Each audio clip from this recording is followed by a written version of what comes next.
For a map, press Select or R3.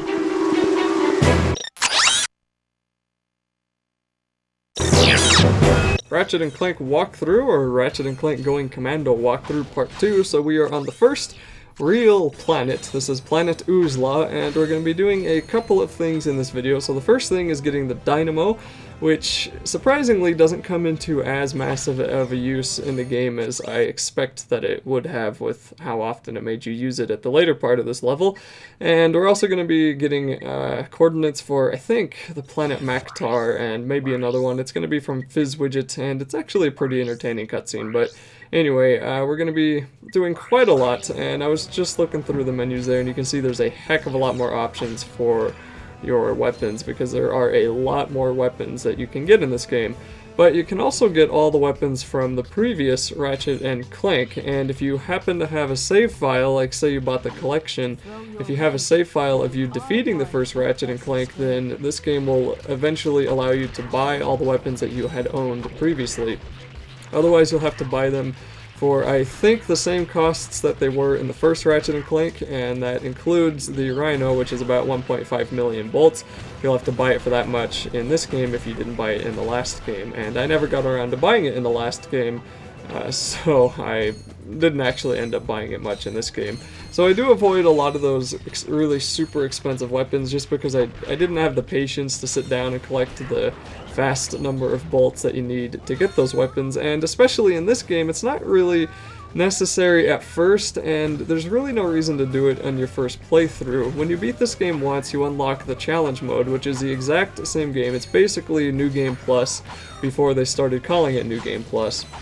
And you get to keep all your weapons and upgrades, and you get a heck of a lot more bolts for everything that you do. I think enemies drop more bolts, and many games you do will give more, and it's just, if you want to collect bolts, it's way more efficient just to beat the game first, and then go through the game up until you can get to some of the challenges and do them over and over with the way more bolt count that you'll be getting in that challenge mode.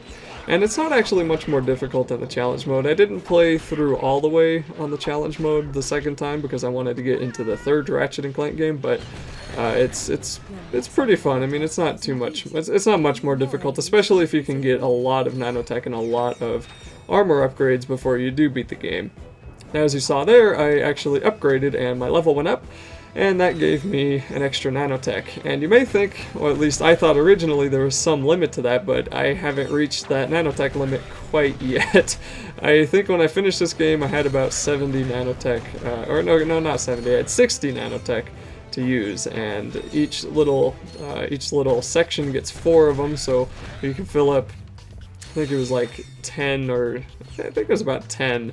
You can get a row of 10, and then it'll start a new row of nanotech slots, so you can get a lot of health in this game. But as I said in the last video, it doesn't really make a massive difference, because enemies are going to be doing a lot more damage right as you think that you have a lot of health. It's not going to matter, because those enemies are going to do 4, 5, 6 nanotech damage hits when they hit you once, so that's pretty annoying, but we'll deal with it. So anyway, this first world is extremely linear. There's not really a whole lot that can be missed or that can go wrong, and I should mention this is not a platinum bolt walkthrough. Now, getting the platinum bolts in this game, unlike in the first one, is extremely useful because you will be able to upgrade your weapons with kind of a shady arms trader later on, and the upgrades on those weapons will make dealing with the enemies in this game significantly easier, but that also requires taking the extra time to collect those platinum bolts. And once again, I didn't really have the patience for that because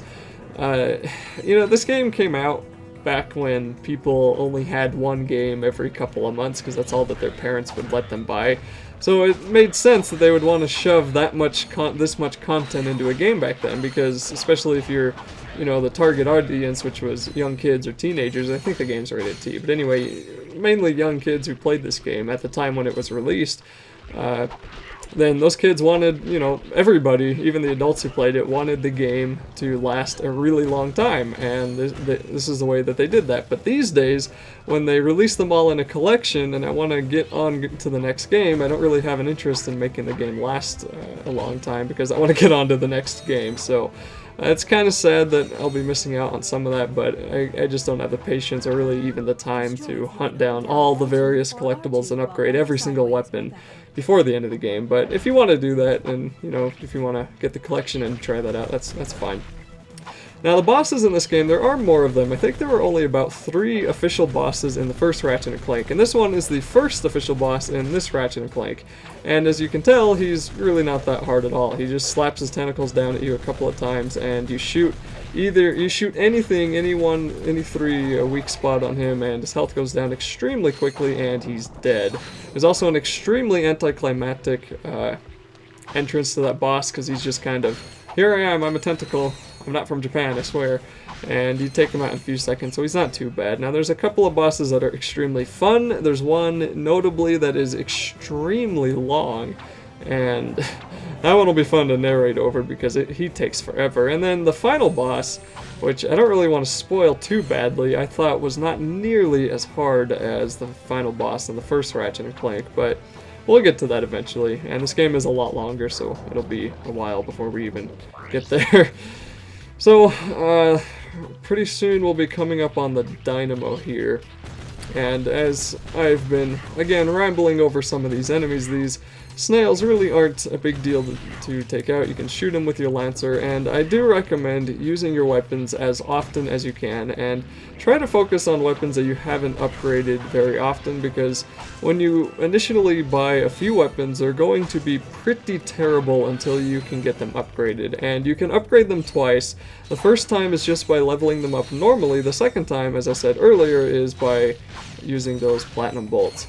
Anyway, once we walk into here, this Dynamo will now be ours, and we'll be able to use it to control certain kind of Spectre technological hologram platforms. And we're not gonna actually use this too terribly often, but there will be a few key moments when we will need it, and there'll be a couple of fun platforming parts that is required to use this. So stand on this platform, and then you can activate the Dynamo, and it will pull you up here, so then you can continue on inside the level.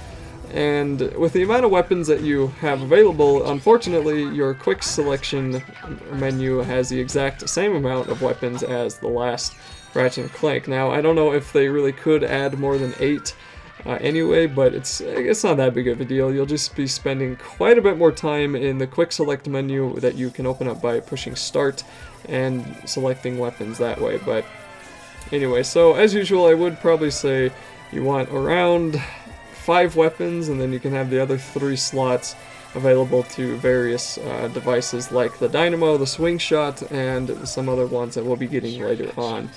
And for the weapons, it's just easier if you have them all, if you have 5 of them in the menu, because it's just way easier to access, and you don't have to break up the game all the time by opening up the menu. Now, I can't actually remember if the game paused when you opened up the quick select menu in the first Ratchet and Clank. I don't think that it did.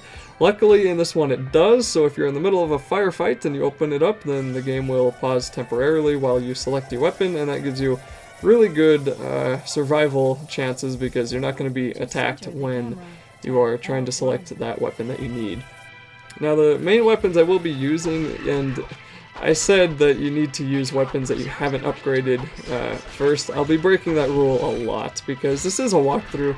I mean, the idea is to get you through easily, not really efficiently, so there are a few weapons I will be focusing on mainly, and the Lancer and that nuke one aren't going to be one of them, so I'll be showing those weapons when I finally get them. But throwing your Ratchet at the beginning of the game is pretty good, but later on the enemies just get so tough that you can't really get close enough to them without dying almost instantly, so Ratchet throwing is going to become not very common pretty soon here. As usual, the boxes are pretty much the exact same things as they were in the first Ratchet and Clank. So the regular boxes have bolts in them, and you can get a lot more bolts in this game at once than you can in the previous game. And the ammo boxes, once again, have ammo, and the ammo that you get is entirely dependent on the kind of weapons that you're using. It usually won't give you ammo for a weapon that you have full ammo for, but if there's a weapon that you used recently, such as the Lancer, then you have a higher chance of getting Lancer ammo. And it's always good to break up ammo boxes, but kind of pay attention. I mean, if you're close to full ammo, maybe save that ammo box for later, and remember where all the shops are, because you probably will be returning to them later. Now, you also might want to remember where that Magna Boot platform is. We can't get there yet, and we'll get the Magna Boots in a few levels, but I think there's there's a platinum bolt up there, so remember where that is if you want to come back to it. And once we get past this final kind of annoying box part, then that'll be it for the level. Ratchet, come in. Are you there? Copy, Mr. Fizzwidget. Listen, I have some new information on our experiment's wherewithal. The thief was indemnified at Megacorp's Mactar Resort. Also, the thugs have towed a moon-sized jamming array into Mactar Resort orbit. Should I take it out? Affirmulous! It's disconfabulating our annual Galactic Gladiators broadcast. See for yourself. Ask yourself, are you man enough, hero enough, insane enough to step into the ring with two of the fiercest warriors in the galaxy? If you answered yes, you're a big, fat liar. But that's okay, because Megacorp is bringing Galactic Gladiators into your home for a special Mega View event. First, it's survival of the fittest in our bio competition. Be there as Chainblade unleashes his fury on our Gladiator guest contestants. Chainblade has gone undefeated in 500 straight matches, but if the bio division doesn't do it for you, our robotics division will. Taste the adrenaline as contestants face off against our four-armed bandit, the B2 Brawler. Brawler. No living creature is a match for this machine. Watch 6 tons of Carbonox alloy hunt for its prey. There's no consolation prize, cause this bad boy's programmed to show no mercy. So, what are you waiting for? Call now to bring Chainblade and the B2 Brawler into your living room. But put away the fine china. The Galactic Gladiators, only on MegaView. Call your provider now. Chainblade, huh? I've got the coordinates. Ratchet out.